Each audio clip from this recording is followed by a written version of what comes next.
অজু যখন আপনি করবেন, অজুর পানির সাথে আপনার গুনাহগুলো ঝরে যাবে। আপনার এই চক্ষু দিয়ে যেই গুনাহগুলো হয়, ছোট ছোট যেই গুনাহগুলো দৈনন্দিন জীবনে আপনার হয়ে থাকে, আপনি যখন মুখে পানি এভাবে লাগাবেন, অজুর পানি যখন এভাবে লাগাবেন, ঝরতে থাকবে। চোখ থেকে, চোখের মাধ্যমে হওয়া, সংগঠিত হওয়া সেই গুনাহগুলো ঝরে যাবে।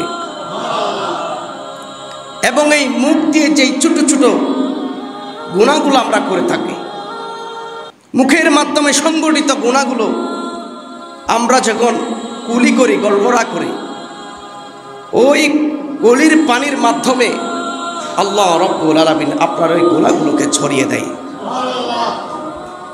এবং আপনার পায়ের মাধ্যমে যেই গুনাহগুলো সংগঠিত হয়, আমার নবী, আপনার নবী বলছেন, আপনার যখন ওই অজুর পানি পায়ের মধ্যে লাগে, পা থেকে ওই অজুর পানির সাথে গুনাহগুলো ঝরে যায়।